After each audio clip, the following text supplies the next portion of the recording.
बिस्मिल्लाहिर्रहमानिर्रहीम। अस्सलाम वालेकुम नाज़रीन। आज के जरगे में आपको खुशामदीद। और आज के जरगे में मेरे मेहमान हैं खैबर पख्तूनख्वा के गवर्नर जनाब फ़ैसल करीम कुंडी साहब। और मैं इस मौका से फ़ायदा उठा के ये भी इस्लाह कर लूँ कि अक्सर लोग केपी को केपीके कहते हैं। पख्तूनख्वा असल में एक लफ्ज़ है, तो उसका अंग्रेज़ी में अगर मुख़फ़्फ़फ़ बनता है तो वो केपी बनता है, केपीके नहीं बनता। बहुत शुक्रिया अली अमीन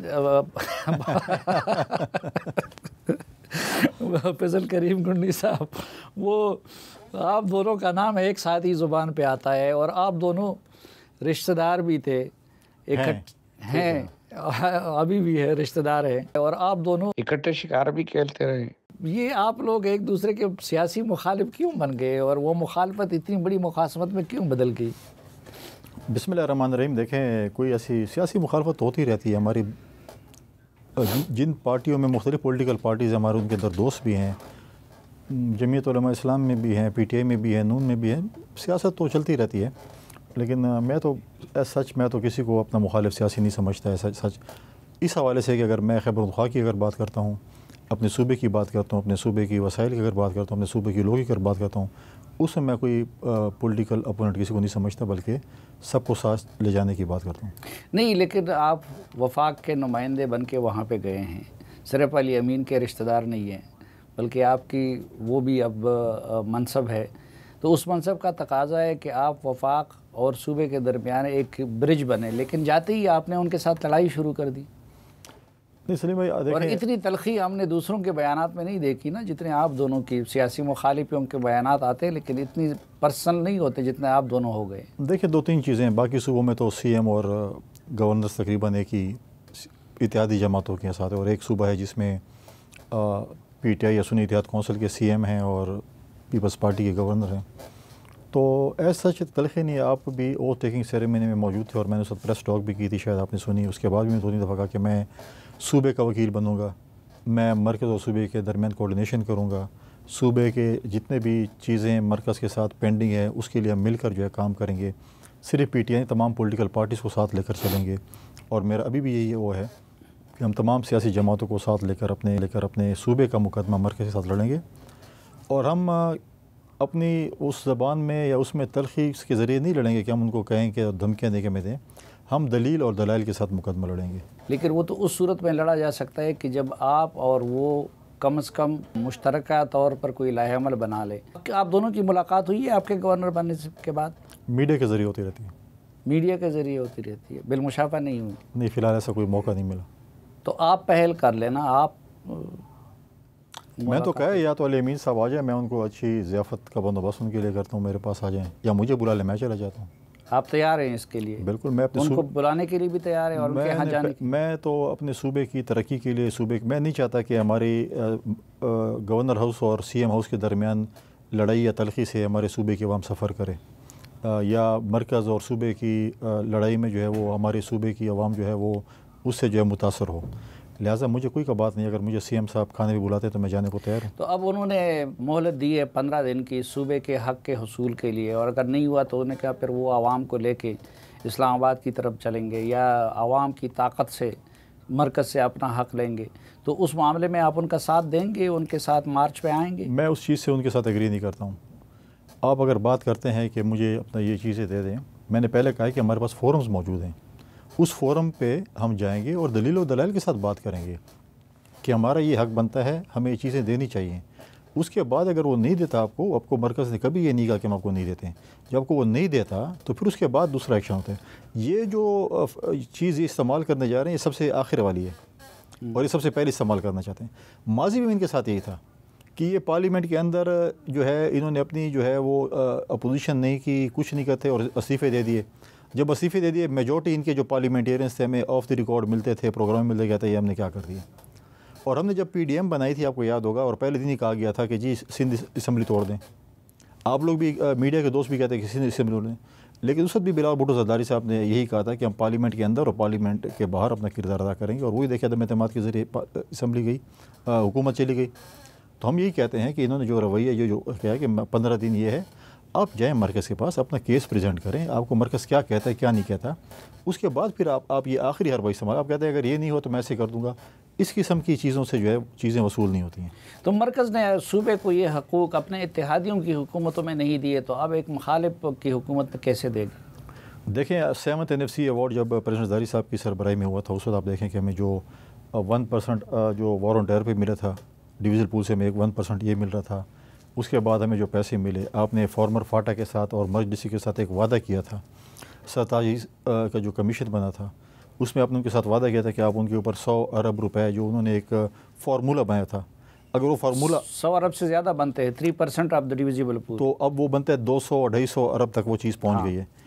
तो अगर हम ये देखें कि हमें कितने पैसे मिले, और अगर पैसे थोड़े मिले, चलो मान लेते हैं पूरे नहीं मिले, थोड़े मिले तो हम उसके लिए लड़ें, लेकिन अगर वो थोड़े मिले हैं वो भी तो चेक करें कहाँ खर्च हुए हैं। अगर आपने वो सेटल्ड एरिया में, अगर मैं कहूँ कि वज़ीरिस्तान के पैसे मैं टांग और डी खान में खर्च कर दूँ, उसका नाम वज़ीरिस्तान का दे दूँ, या मैं मीरन शाह के जो है नॉर्थ उसके मैं लकी और बंदू में खर्च कर दूँ, नाम दे दूँ कि यार मैंने ये फार्मर फाटा में मर्जिसी में खर्च कर दिए, तो ये भी तो आप देखिए इधर खर्च हुआ है। फिर आप देखें कि वॉर ऑन टेरर पे आपको जो 1% मिल रहा है, वो अभी 1% तकरीबन 90-91 अरब रुपये इस साल का बन गया। अब मैं पूछूँ कि यार मेरे पुलिस की तनख्वाहें क्यों कम है, मेरे पुलिस के जो है अफसरान की तनख्वाहें क्यों कम है, उनके पास वो गैजेट्स क्यों नहीं है, उनके पास वो लेबॉर्ट्रीज़ क्यों नहीं है, उनके पास वो इक्विपमेंट्स क्यों नहीं है जो हमारे मिलिटेंट्स के पास हैं। तो जब हम सवाल करते हैं तो फिर कहते हैं आप लोग सियासत कर रहे हैं। तो वो पैसे कहाँ खर्च हुए हैं, वो सवाल तो उठते हैं ना। अगर आपने वो पैसे ब्यूटिफिकेशन पे खर्च कर दिए हैं, अगर आपने वो पैसे BRT पे खर्च कर दिए हैं, या आपने किसी और मद में खर्च कर दिए हैं, तो सवाल तो बनता है कि आपने ये पैसे क्यों उधर खर्च किए हैं, उनकी क्या ज़रूरत थी। सबसे पहली चीज़ तो आपकी लॉ एंड ऑर्डर सिचुएशन इस सूबे की, उसके बाद फिर इकनॉमिकल सिचुएशन, फिर आप आगे जाके दें। ये तो आप भी मानते हैं ना कि नेट प्रॉफिट के हमारे बकायाजात हैं वो तो मरकज़ के ज़िम्मे है ना, और कई 100 अरब हैं। देखिए मैं इसके ऊपर पेपर तैयार कर रहा हूँ, और पेपर तैयार करने के बाद अगर हमारे नेट टाइटल के पैसे बनते हैं उसके ऊपर हम बिल्कुल बात करेंगे।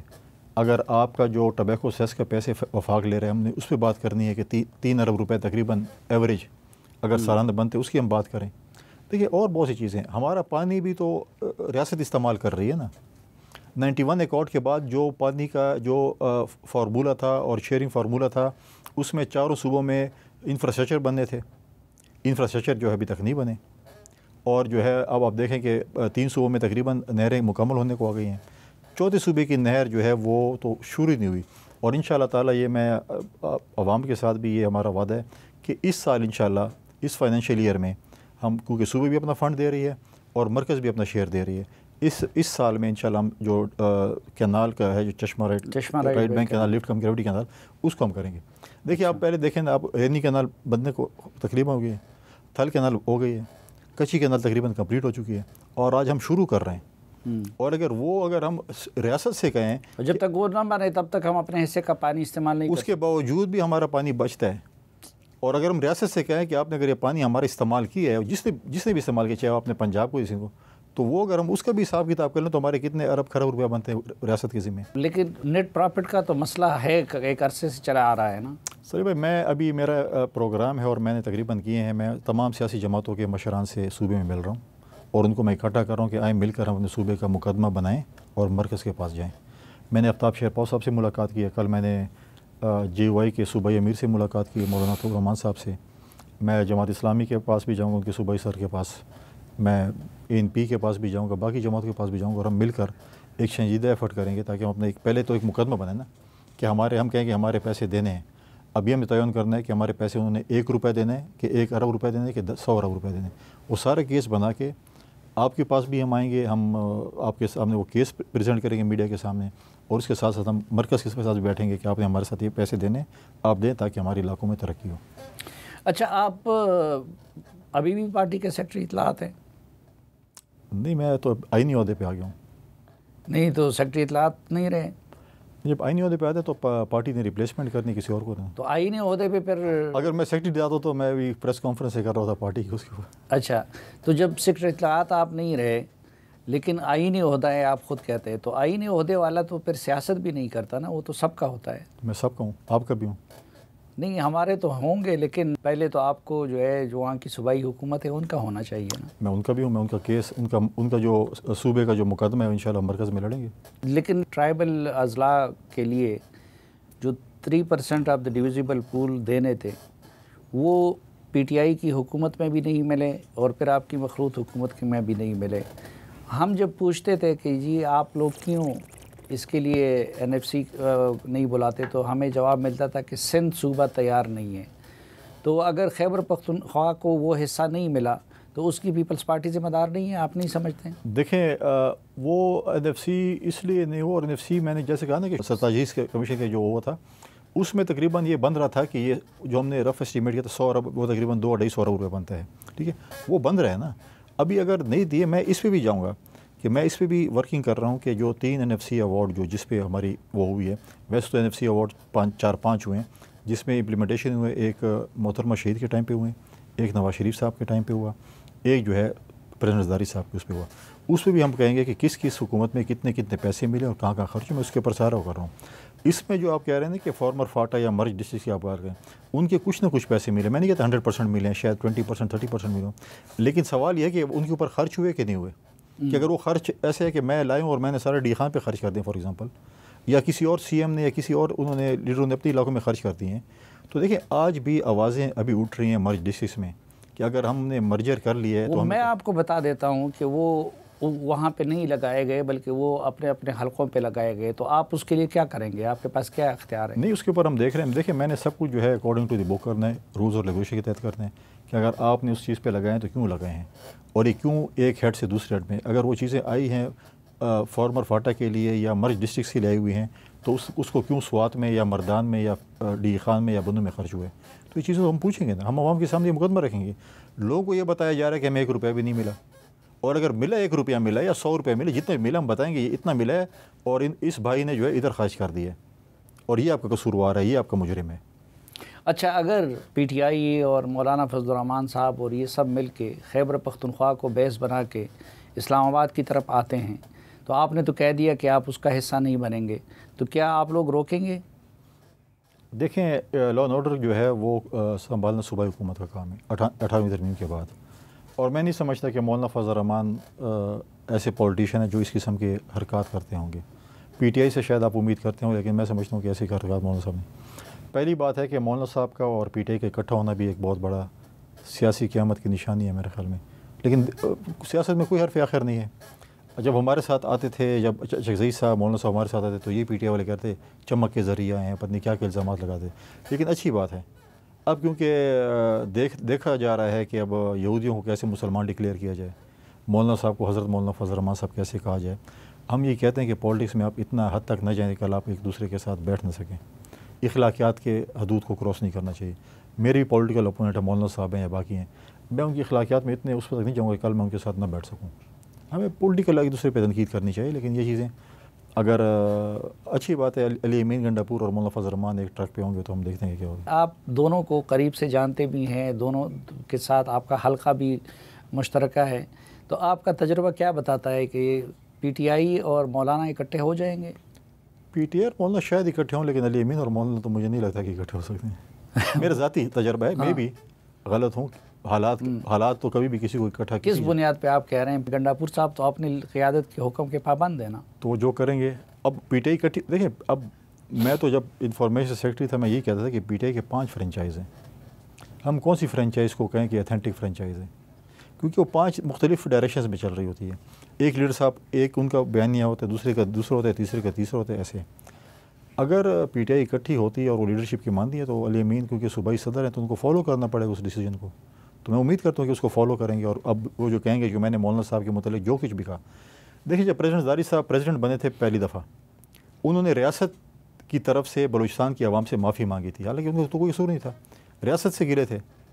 तो मैं ये कहूँगा कि वो इखलाकी जुर्रत का मुजाहरा करेंगे और मीडिया पे आएंगे कि जी मैं पिछली जो मैंने मौलाना साहब के मुतालिक जो भी गलत बयानात किए उस पर मैं माफ़ी मांगता हूँ और आगे हम ट्रक पे इकट्ठे सफ़र कर रहे हैं। और मौलाना साहब को भी मांगनी होगी ना, मौलाना साहब भी तो यहूदी। मौलाना साहब ने तो भी कहा है कि मैंने भी वजाहत नहीं की यहूदी, मैंने किस डेफिनेशन भी उन्होंने नहीं की, कह रहे मैं डेफिनेशन मुझसे किसी ने नहीं पूछी, आपने भी नहीं पूछी उनसे डेफिनेशन? नहीं, हमने पूछी है कई बार उनसे, और उससे पहले जो है उनके ख़यालात बड़े तलख थे, बल्कि हम उनसे ये कहते थे कि आप सख्त अल्फाज इस्तेमाल करते हैं। लेकिन मेरे ख्याल में मौलाना साहब ने उतनी बिलो दी बेल्ट बातें नहीं की हैं, उन्होंने इस किस्म की बात, लेकिन इन्होंने जो बातें पीटीआई के स्टेज से बातें होती थी या पीटीआई के नीचे वर्कर्स बातें करते थे, वो इतने मतलब वो बिलो दी बेल्ट थी और बड़ी मतलब एक बेहूदी किस्म थी।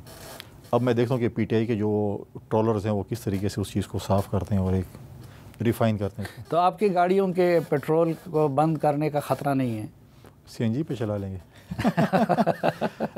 देखें, ये स्टेटमेंट जो है वो देना आसान बात है। मैं तो उनको रेफ़र किया आर्टिकल कॉन्स्टिट्यूशन का 121 और 122, जिसमें ऑलरेडी ज़िक्र है कि गवर्नर के और स्पीकर के और जजेस के जो है, कल कहते हैं मैं जजेस की भी तनख्वाहें बंद कर दूं या पेट्रोल बंद कर दूं, तो ये नहीं हो सकता। कुछ चीज़ आइन कानून के मुताबिक होती हैं, कुछ चीज़ होती हैं सियासी बंदे डायलॉग्स मारते रहते हैं, उसमें कोई हर्ज नहीं। नाज़रीन, एक मुख्तसर सी ब्रेक लेते हैं और ब्रेक के बाद वापस आएंगे तो गवर्नर खैबर पख्तूनख्वा के साथ गुफ्तगू का सिलसिला आगे बढ़ाएंगे। हमारे साथ रहिए।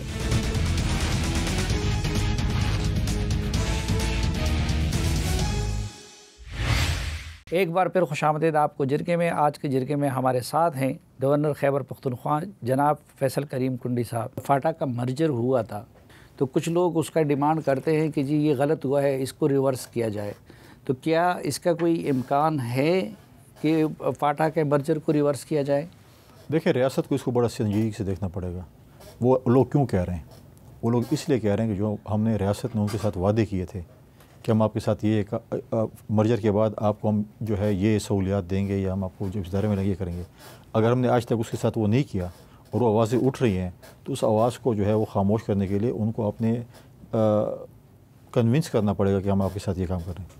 अगर आप कन्विंस नहीं करेंगे फिर तो वो आवाज़ें उठेंगी, नौजवान भी आवाज़ उठाएंगे, वहाँ के नोटेबल्स भी उठाएंगे, आप वो आवाज़ नहीं रोक सकते हैं। जैसे उससे पहले कि आवाज़ बहुत ऊंची हो जाए, उसको देखिए, मैंने ख़ुद भी एक दो फाटा के डेलीगेशन से मेरी मुलाकातें हुई हैं और मैंने वहाँ से आवाज़ें सुनी हैं।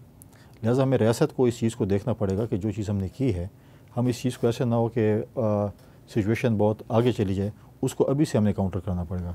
और उसके साथ साथ अगर आप देखें कि अब जो पाटा और फाटा की सिचुएशन है टैक्स के हवाले से, वो भी एक बड़ी संजीदा जो है गुफ्तगू उस वक्त शुरू है। मैं ख़ुद पिछले दिनों जो गया था मालाकंड गया था और वहाँ पे मैं उन तमाम पॉलिटिकल पार्टीज़ का एक जिरगा था, सिवाय पीटीआई के बाकी सारी जमातें वहाँ पर मौजूद थीं और उनकी भी रिजर्वेशन बहुत ज़्यादा हैं पाटा और फाटा के टैक्स के हवाले से। जो उन्होंने उनके साथ एक वादा किया गया था कि हम आपको टैक्स जो है एग्जम्प्टेड होंगे। फिर पिछले साल एक्सटेंशन हुई 1 साल की, अब दोबारा बजट आ गया। देखिए, हम इस चीज़ का जो है, जब बजट आता है तो हम इस चीज़ के ऊपर बातचीत करना शुरू कर देते हैं और जब बजट ख़त्म हो जाता है तो हम उस चैप्टर को, किताब को बंद कर देते हैं और उसका मुस्तकिल हल नहीं निकालते।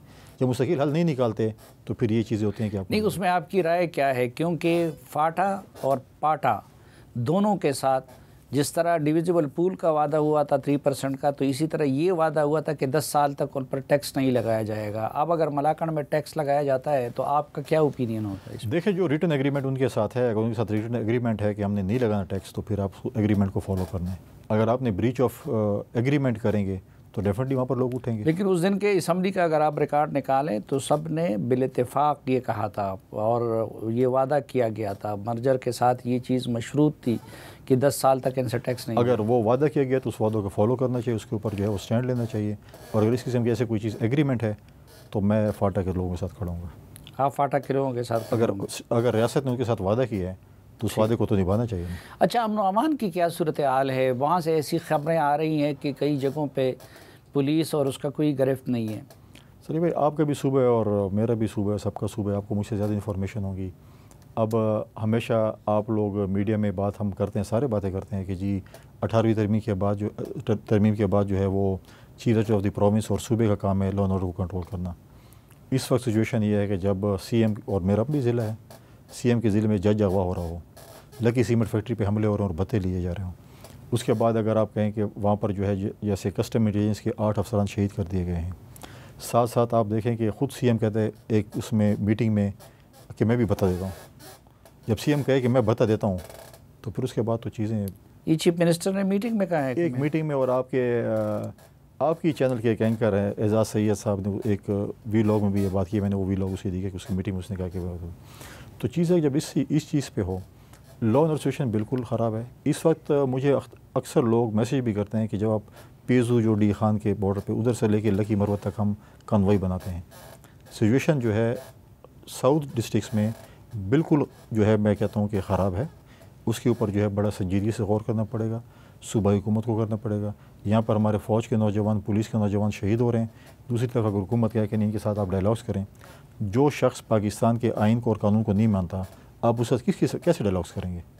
हाँ, जो शख्स पाकिस्तान के आइन और कानून को मानते हैं उसके साथ आप डायलॉग्स कर सकते हैं, चाहे वो बलूचिस्तान का है, KP का है, सिंध का है, बलूचिस्तान के, तो ठीक है। अब मैं आइन और कानून भी मुल्क का नहीं मानता और बोलेंगे नहीं, इसके साथ आप डायलॉग्स भी करें। बलूचिस्तान के मिलिटेंट तो अलाइदगी का भी नारा लगा रहे हैं, लेकिन अगर उनके साथ मुज़ाकरात पे एतराज़ नहीं है तो फिर इधर क्यों नहीं? नहीं, देखें, आइन और कानून को भी तो देखना पड़ेगा ना। जब आप कहें कि अब मैं नहीं मानता, बंदूक उठाई हुई और जिस तरीके से आप जिस तरीके से मिलिटेंसी फैल रही है, 2008 से 13 तक जब हुकूमत थी उसमें आपने ऑपरेशन किए, आपने वहाँ पे अमन कायम किया। नहीं तो उनसे आइन और कानून मनवाने के लिए भी मुज़ाकरात किए जा सकते हैं ना। देखिए, मुज़ाकरात तो पहले भी हुए। आपने कहा कि ये लोग आएंगे क्रॉस दी बॉर्डर, आपने यहाँ पे उनको सेटल किया कि पुरअमन होंगे, हथियार नहीं उठाएंगे। आज उन्होंने हथियार उठा लिया, तो क्यों उठाया? किसका गिरबान पकड़ें? अगर वो हुकूमत की पॉलिसी एक किस्म की गलत थी और उन्हें लाया, और अगर एक बंदा है, उसने एक क्राइम्स, उसकी हिस्ट्री है क्राइम की, तो आप उसको कैसे कह सकते हैं पुरअमन हो सकते हैं? लिहाजा अभी सिचुएशन ये है कि मैं समझता हूँ कि इस वक्त भी हालात ख़राब है और इस पर जो है सूबाई हुकूमत को वफाकी हुकूमत की मदद तलब के कुछ न कुछ करना पड़ेगा, वरना जो है वहाँ पे सिचुएशन जो है बहुत ही गंभीर है। नहीं, यही देखें कि इस वक्त हुकूमत ने साल डेढ़ से ये पॉलिसी अपनाई हुई है कि नो टॉक्स विद TTP, लेकिन उसके बावजूद आप अगर समझ रहे हैं कि हालात सुधरने की बजाय बिगड़ रहे हैं और सूबे की ये कैपेसिटी नहीं है कि वो उनको, पुलिस की हालत आपको मालूम है, ट्राइबल अजला में तानों की हालत आपको मालूम है, तो फिर मुज़ाकरात करने में क्या कबाहत है? जब स्टेट ने बात कर ली कि मुज़ाकरात नहीं करने और आप नहीं कहते, लेकिन डायलॉग्स, मैं कहता हूँ कि हर चीज़ का हल डायलॉग्स भी है। डायलॉग्स के बगैर चीज़ें हल नहीं होती हैं।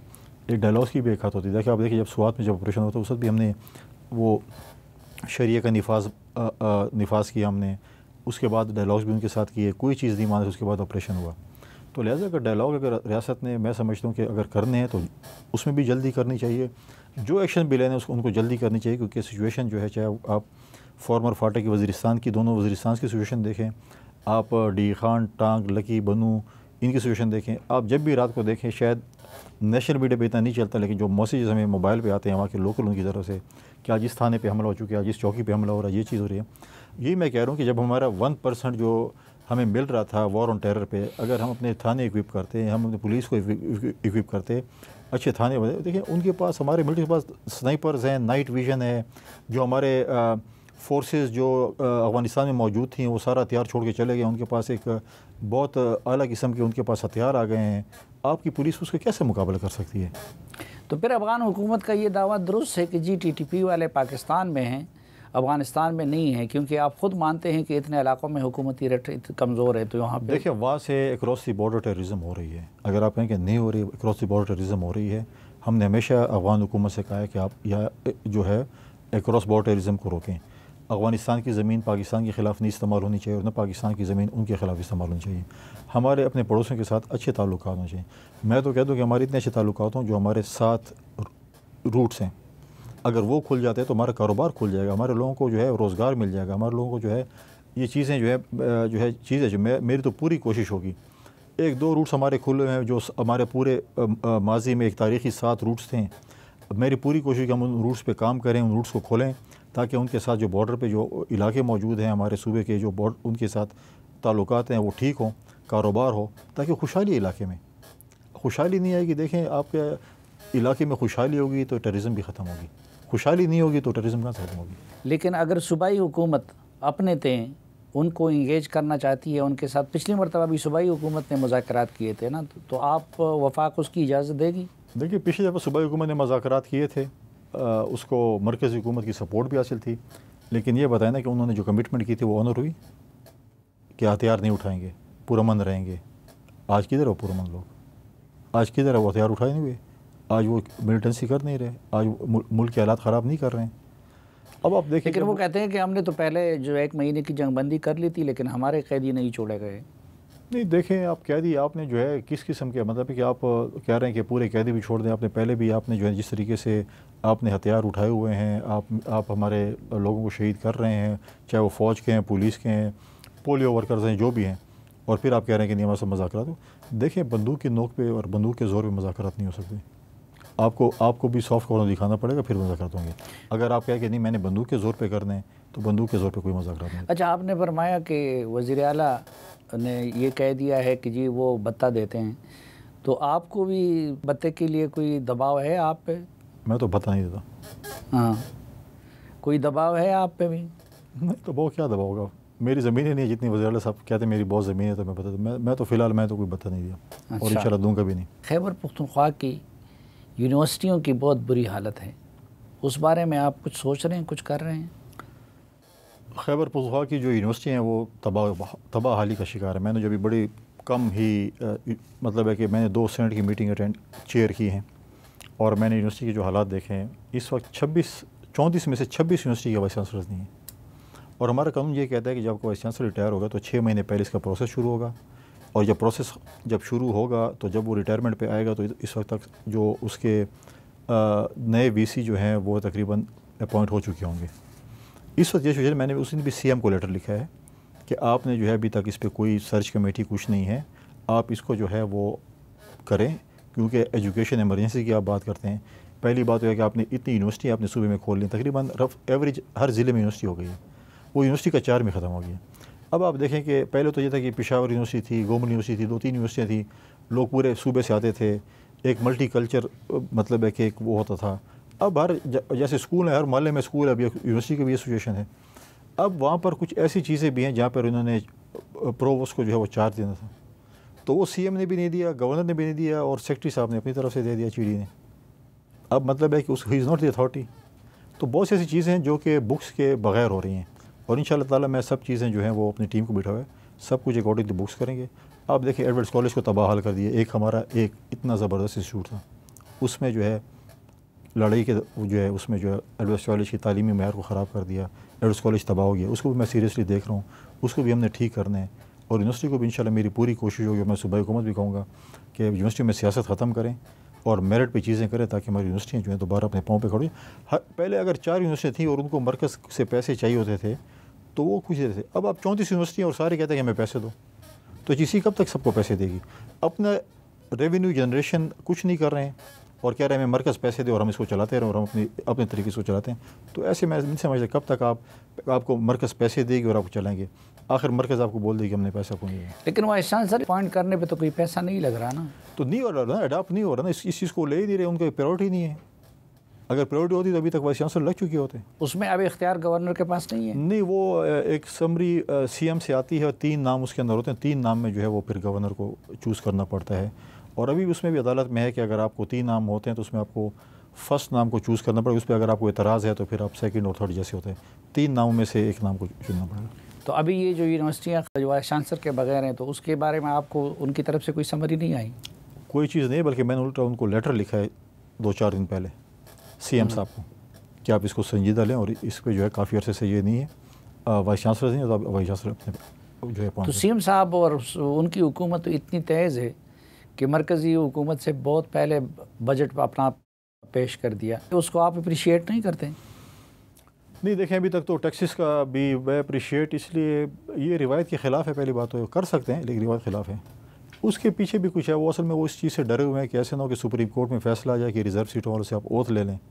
तो हमने ओथ नहीं लेना, तो इसलिए पहले 3 से पहले हम सेशन ख़त्म कर दें। तो इस हवाले से इसलिए वो कह रहे हैं। लेकिन अगर सुप्रीम कोर्ट से एक फ़ैसला आ जाता है कि आप रिज़र्व सीटों वालों से ओथ लें, तो आप कब तक नहीं लेंगे ओथ? एक दिन तो आपने लेना है, आज नहीं लेंगे, महीने बाद नहीं लेंगे, 6 महीने बाद ले लेंगे, या आपने फिर 5 साल इजलास नहीं बुलाना। तो ऐसी ये चीज़ें हैं। देखें पिछली दफ़ा भी अगर आप देखें बहुत सी ऐसी चीज़ें हैं जिस पर कर रहे हैं। देखिए इन्होंने पिछले जो बजट पास किया है आर्टिकल 125 पे जो है, वो सिर्फ जो है वो आपके दिगरा हुकूमत में कैबिनेट बजट पास करती है। पिछले भी उन्होंने गैर कानूनी तौर पे जो है वो इन्होंने कैबिनेट से पास कर ली। आपकी मेजॉरिटी है, 2/3 मेजॉरिटी है सूबाई असम्बली में, उधर भी आप बजट नहीं लेके आते, डरते हैं बजट से। क्यों डरते हैं आप? 2/3 मेजॉरिटी आराम से आप पास कर सकते हैं, लेकिन ये इजलास बुलाने से भी डरते हैं, कतराते हैं, पास कराने से भी कतराते हैं, चीज़ें पार्लियामेंट में भी नहीं लाते हैं। गंदम का बहुत बड़ा इशू हमारे सूबे में बना हुआ है, उसका भी मतलब है कि आप देखें जिस तरीके से मिस हैंडल किया जा रहा है, तो किस किस चीज़ को आप मतलब रोएंगे? ये अभी जो एलोकेशन मुख्तलिफ सेक्टर के लिए कल के बजट में की गई है, तो उसको आप किस तरह देखते हैं? देखिए एलोकेशन तो की है, उसको हम थॉरली उसको हम देखेंगे बजट को इंशाल्लाह ताला, फिर उसके ऊपर आपको रिस्पॉन्ड करेंगे। अभी उन्होंने तो बहुत सी चीज़ों पर एलोकेशन की है, लेकिन अच्छी बात है इस पर मैं देख रहा हूँ कि मेन अगर प्रोजेक्ट उनमें बहुत सी और चीज़ें भी हैं, लेकिन अगर चश्मा लिफ्ट कनाल के लिए इन्होंने पैसे रखे हैं, मेरी ख्वाहिश है कि 10 अरब रखें, लेकिन मुझे इन्फॉर्मेशन है कि 2 अरब रखें, लेकिन हमारी डिमांड ये है कि वो 10 अरब रखें और मरकज़ भी पैसे रखे ताकि हम इसी फाइनेंशियल ईयर में चश्मा लिफ्ट कनाल के इफ्तिताह शुरू करें। ट्राइबल अजला के लिए लोकेशन बहुत कम नहीं है? बात तो ये है ना, फिर आप कहते हैं कि ये ट्राइबल एरिया के लोग क्यों आवाज़ें उठा रहे हैं, क्यों कहते हैं कि हमें वापस उसी से मिलें। जब आप उनको उनके जो तहफ़्फ़ुज़ात हैं उनको एड्रेस नहीं करेंगे तो फिर क्या होगा? तो ये आवाज़ें आएंगी, फिर एहतजाज होंगे, फिर जल्द से जुलूस होंगे, फिर बोलेंगे यार ये लोग जो है रियासत के ख़िलाफ़ खड़े हो गए हैं।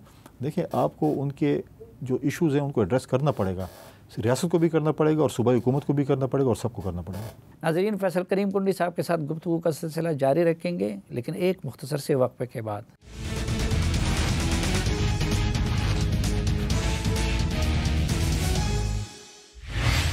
एक बार फिर खुशामदीद आपको जिरगे में। आज के जिरगे में हमारे साथ हैं फैसल करीम कुंडी साहब, गवर्नर खैबर पख्तूनख्वा। पीपल्स पार्टी अब वफाकी काबीना भी ज्वाइन कर रही है कि नहीं? देखिए, जब मैं था, मतलब सीसी की जब वो था तो उस वक्त तो सीसी ने फैसला किया था पाकिस्तान पीपल्स पार्टी के कि हम काबीना का हिस्सा नहीं बनेंगे। आज तक उस फैसले पर वो कायम है। और जब अगर दोबारा अगर फ्यूचर में, मैं तो फ्यूचर की प्रेडिक्शन नहीं कर सकता हूँ, अगर फ्यूचर में फ़ैसला होता है कि हम काबीना का हिस्सा पीपल्स पार्टी बनती है तो सीसी ने फैसला करना है। अगर वो फैसला कर ले कि हमने होने, लेकिन इसकी क्या मंतिक है कि गवर्नर ले लिए, सदारत ले ली और हुकूमत को ज्वाइन नहीं कर रहे हैं? कॉन्स्टिट्यूशनल पोस्ट है प्रेसिडेंट की और गवर्नर्स की, चेयरमैन सेनेट की या डिप्टी स्पीकर की। माजी में 16 महीने हमारी हुकूमत जब थी तो PMLN के हमारे दोस्त कहते थे कि हमारे बड़ी वजारतें हैं, मुख्तलिफ इत्यादियों की हैं और हम ओपनली या फ्रीली काम नहीं कर सकते हैं, बहुत सी कतगन हैं। तो इस हमने कहा था कि बिल्कुल मतलब है कि ये ख़ुद अपनी जो है वो कैबिनेट बनाए, हम इनको सपोर्ट करेंगे, फ्रीली काम करें, हम इनको गाइड करेंगे, इनको अच्छे मशवरे भी देंगे और ये हुकूमत चलाएँ। तो नियर फ्यूचर में इम्कान नहीं है हुकूमत ज्वाइन करने का? इसको मैं यस या नो इसलिए नहीं कर सकता, लेकिन मुझे नज़र नहीं आ रहा है फ़िलहाल। अगर हो जाता है आई डोंट नो, फिर वो सीसी ने फैसला करना है। अच्छा, ख़ुद एक तो सूबे में ये इतना बड़ा गवर्नर हाउस है, ठीक है, वो हमारे साहब का गवर्नर साहब उधर शूटिंग की भी इजाज़त दे देते थे। तो गवर्नर हाउस के किसी सही इस्तेमाल के बारे में आपने सोचा? नहीं, वो दूसरी शूटिंग। अच्छा, वो फ़ोटो शूट? हाँ, फ़ोटो शूटिंग, वीडियो शूटिंग, शादी ब्याह की तकारीब होती थी इस तरह की। नहीं, मैं समझता हूँ कि वो तकद्दुस जो है वो चीज़ नहीं है कि आप गवर्नर हाउस को जो है वो इस्तेमाल करें फ़ोटो शूट के लिए और इस चीज़ के लिए। माजी में होता रहा है, लेकिन पहले दिन ही जब मुझे ब्रीफिंग मिली मैंने उस चीज़ को बंद कर दिया। और मैंने ये भी किया कि कोई मोबाइल, मेजॉरिटी मेरी कोशिश है कि कुछ सिक्योरिटी रीज़न, कुछ और वजूहत की वजह पे हमने रिक्वेस्ट की हुई अपने गेस्ट से भी कि मोबाइल अलाउड नहीं हो गवर्नर हाउस के अंदर, और फ़ोटो शूट तो बिल्कुल ही बंद है। अच्छा, मोबाइल भी अलाउड नहीं है? Mobile allowed. तो वहाँ पे वॉर ऑन टेरर का एक म्यूज़ियम क्यों नहीं बना देते? अच्छी तजवीज़ आपसे कुछ तजावीज़ लेंगे और उस पर जो है ना अगर एक अच्छी चीज़ है उसको हम देख लेते हैं। इसके ऊपर मैं तो हमेशा जो पॉजिटिव चीज़ें हैं उनको वेलकम करते हैं। मैंने अभी भी एवर्ड्स कॉलेज के हवाले से एक कमेटी बना रहा हूँ और बाकी चीज़ों के कह रहे हैं। हम कहते हैं कि एक चीज़ अगर म्यूज़ियम की एक आपने अच्छी प्रपोजल दी, हम इसको देख लेते हैं और क्यों नहीं बनाएंगे। ये मैंने हर गवर्नर को दी है, वैसे आज तक किसी और ने नहीं माना। इंशाल्लाह आपकी बात मानी जाएगी। अच्छा जी, यानी मैं ये अवामी गवर्नर हाउस होगा इस दफ़ा। मैं तवक्को करूं कि आप इस पे अमल कराएंगे कि आपके साथ बैठकर इसके ऊपर हम वर्कआउट करते हैं। और रशी चीज़ बिल्कुल हमारे पास बहुत सी जगह वहाँ पर मौजूद है, तो अगर कहीं पे ऐसे बन सकते हैं तो हम बिल्कुल बनाएंगे। लेकिन वैसे आप जिस निज़ाम के तहत गवर्नर बने हैं, ये निज़ाम बहुत खोखला नहीं है? आपको गिरता हुआ नज़र नहीं आ रहा? हर निज़ाम जब बनता है तो आप लोग कहते हैं खोखले और आज और कल में गिरने वाले, और इसी पे हम टाइम पास करते हैं कुछ साल। मुझे नहीं लगता कि गिरेगा। लेकिन इलेक्शन पे आपके भी तहफ़्फ़ुज़ात नहीं थे? हर पार्टी के तहफ़्फ़ुज़ात इलेक्शन पे थे, हर पार्टी के दोस्तों के तहफ़्फ़ुज़ात थे। फोरम्स मौजूद हैं, हमने तो कहा कि जिस चीज़ के पास सबूत मौजूद हैं फोरम्स पे जाएं, और ट्रिब्यूनल्स भी मौजूद हैं, अदालतें भी मौजूद हैं। और उसके अलावा एक और सबसे बड़ा फोरम मौजूद है पार्लियामेंट। हम पार्लियामेंट में एक ऐसी कानून साजी करें जिससे अगर चोर दरवाज़ा है जिस पे आज तहफ़्फ़ुज़ात हैं मुझे या किसी और को, उस दरवाजे को हम बंद करें। आपके साथ धांधली हुई है या अली अमीन गंडापुर ने जेन्युइनली आपको हराया है? अगर मैं सूबाई सीटें जीत रहा हूँ और कौमी हार रहा हूँ तो खुद अंदाज़ा लगाएं क्या होगा। इस वक्त डी खान में सबसे मेजॉरिटी पार्टी पाकिस्तान पीपल्स पार्टी है। मौलाना साहब के होते हुए, अली अमीन साहब के होते हुए अगर लोग कहते हैं तो इस वक्त मेजॉरिटी पार्टी हमारे एक MNA है, 2 MP हैं और 3 तहसील नाज़िम हैं। अभी भी CM बनने के बाद, और मैं गवर्नर नहीं बना था, हमारी एक तहसील पर इलेक्शन था और इनके इलाके में था पाकिस्तान पीपल्स पार्टी कैंडिडेट वहाँ से जीते हैं। तो इस वक्त सबसे बड़ी मेजॉरिटी पार्टी डी खान में पाकिस्तान पीपल्स पार्टी है। दोनों सूबाई सीटें आपने जीती थी और मरकज़ अली अमीन गंडापुर ने जीत लिया। तो ये देखिए, जिस NA के नीचे अगर आप देखें, NA के नीचे जो उनके जो हैं सिवाय एक सीट के बाकी सीटों पे उनका जो कैंडिडेट था, एक सीट पे तीसरे नंबर पे था, एक पे वो ख़ुद मेरे भाई के मुकाबले में इलेक्शन लड़ रहे थे, वो खुद हार के मेरे भाई से वो जीत गए, और जो है एक पे वो तीसरे नंबर पे थे और NA वो जीत गए। लेकिन हो सकता है आपके भाई की रेपुटेशन आपसे अच्छी हो, इसलिए वो जीत बाकियों की और बाकियों के भी अपना वो, और फिर ये भी जो तहसील नाज़िम हार गए। तो ये इस बात का सबूत है कि आपके हलके में भी गड़बड़ हुई है। देखिए, हर जगह पे गड़बड़ हुआ। अब मुझे बताया ना कि एक बड़े अली अमीन साहब ने एक बड़े अच्छी वो कहते हैं हाथ की सफाई, जो अच्छे अच्छे लोग थे पहले उनको नेशनल असम्बली में भेज दिया। तरक्की साहब को देख लें, अपना आतिफ साहब को देख लें, बाकियों को देख लें, उनको सुबह असम्बली लड़ने की तौफीक ही हासिल नहीं हुई, प्री प्लान था ना, और जो उनके मुकाबले में तो वो हार गए पेशावर से। तो आप ये कहते हैं कि इलेक्शन रिग्ड और प्री प्लान्ड हुआ है? इलेक्शन में लोगों के तहफ़्फ़ुज़ात हैं, और बिल्कुल अगर जो तहफ़्फ़ुज़ात हैं जिनके पास सबूत हैं तो डॉक्टर पे फ़ौरन से जाएंगे। ये तो फिर आप भी मौलाना फजलुर्रहमान साहब वाली बात कर रहे हैं, तो आप उनके हमनवा क्यों नहीं हैं? किसके? मौलाना फजलुर्रहमान साहब, वो भी कहते हैं धांधली हुई है, आप भी कहते हैं धांधली। मैं तो कल मौलाना साहब के दफ्तर गया था, उनके भाई से मुलाकात हुई, चाय भी पी, और हमने कहा कि हाँ इस निज़ाम को, इस चीज़ों को ठीक करें, और वो ठीक करने का जो फ़ोरम है वो पार्लियामेंट है, तो हमें पार्लियामेंट में ऐसी कानूनसाज़ी हम करें, हम चीज़ों को बेहतरी की तरफ लेके जाएँ। नहीं, लेकिन इसमें आप दोनों हम आवाज़ और हम नवा है कि हाँ इलेक्शन में धांधली हुई है। हम कुछ चीज़ों पर हैं, जो मौलाना साहब का जो स्टांस है वो टोटली बहुत एक है, वो तो क्योंकि प्रेसिडेंशियल कैंडिडेट थे और CM, क्योंकि इलेक्शन की मुहिम में तो ये कहता है मेरा भाई CM होगा और मैं प्रेसिडेंट होऊंगा, और उनके भाई भी कहते हैं बस वो तो सिर्फ इलेक्शन एक प्रोसेस है, बाकी तो हम जाके हेल्प लेना हमने। तो ख्वाहिशात तो देखिए हर किसी को होती है, कोई प्रेसिडेंट बनने की ख्वाहिश होगी, किसी की CM बनने की ख्वाहिश होगी, किसी की और ख्वाहिशात होंगी, तो ख्वाहिशात तो ऐसे तो मतलब तो। लेकिन आप एक मैं आपको एक वो कर दूँ, 2002 में एक असम्बली बनी थी, MMA बनी थी और वो चीज़ थी, और 2008 तक कोई असम्बली थी। आप उससे पहले और उसके बाद एवरेज निकालने की JY कितनी सीटें जीती हैं, उस एवरेज के मुताबिक उन्होंने भी सीटें जीती। नहीं, उस एवरेज के मुताबिक तो बाज़ औक़ात ये भी हो सकता है ना कि लहर चले, मौलाना फजलुर्रहमान ने PTI के ख़िलाफ़ तो ज़्यादा जद्दोजहद तो मौलाना फजलुर्रहमान साहब ने की थी ना। लेकिन वो 16 महीने की हुकूमत भी तो उनके लिए एटम बम था ना। लेकिन 16 महीने तो आप लोगों ने भी हुकूमत की, तो हमने की है ना, तो इनकी ज़्यादा थी ना, मेजॉरिटी वजारतें इनके पास थी, कम्युनिकेशन, हाउसिंग, मजहबी अमूर, सेफ्रॉन, फिर मेजॉरिटी KP के निगरान कहें या इंटरम वज़रा, सारे इनके, मेजॉरिटी इनके 83%, सारा कुछ इनके पास ही था। लेकिन आप लोगों को सिंध में उसकी सज़ा क्यों नहीं मिली? तो हमने वो काम नहीं किए होंगे जो उन्होंने किए होंगे। उन्होंने क्या काम किए थे ऐसे कि जिसकी वजह से लोग उससे मुतनफ़िर? देखिए, उनकी रेपुटेशन ख़राब हुई, उनकी चीज़ें लोगों की बड़ी उन्होंने बिल्कुल, मैं कहता हूँ कि उन्होंने PTI के ख़िलाफ़ बड़े अपोजिशन भी की, लेकिन जब हुकूमत में तो वो जो लोगों के तवक्कुआत थे उनके पूरे नहीं उतरे। हाँ, वैसे जिस तरह अभी आप कह रहे हैं, मौलाना फजलुर्रहमान साहब को जिस तरीके से याद कर रहे हैं, तो जिस तरह अली अमीन गंडापुर के होते हुए ये मुश्किल नज़र आता है कि मौलाना PTI के साथ जा मिले, इसी तरह आपके ख़यालात को सुन के ये मुश्किल नज़र नहीं आता कि आप ही रुकावट हैं और आपकी वजह से मौलाना आपकी तरफ नहीं आ सकते? नहीं, मौलाना साहब मेरे बड़े हैं, मैं उनकी इज़्ज़त करता हूँ, उनका एहतराम करता हूँ, सियासत अपनी जगह पे, लेकिन इज़्ज़त देना उनको अपनी जगह पे। लेकिन आप साथ तानाज़नी भी कर रहे हैं ना? नहीं, मैं आपने सवाल किया उसका जवाब भी दूँ। अब ये कहें कि नहीं, मैं कहूँ कि जी कुछ बातें कुछ होती हैं वो कर दें, लेकिन ये नहीं है कि वो बिल्कुल हमारे इलाके के बड़े भी हैं, हमारे जो भी हैं, जो पॉलिटिकल लीडर भी हैं, हम उनकी इज़्ज़त, मैं खुद मैंने आपको कहा, मैं शेरपाव साहब के पास चल गया हूँ, मैं अतुर्रहमान के पास गया हूँ, मैं बाकी पार्टियों के पास भी जाऊँगा, हमारे बड़े हैं, सबके पास जाएंगे, सबको इज़्ज़त देंगे। बहुत शुक्रिया गवर्नर खैबर पख्तूनख्वा जनाब फैसल करीम टुंडी साहब, हमें वक्त से बात करने के लिए। नाज़रीन, इस तवक्को के साथ के प्रोग्राम से मुतालिक अपनी राय से आप हमें आगाह करते रहेंगे। आज के जरिए से इजाज़त चाहता हूँ। अल्लाह हाफ़िज़।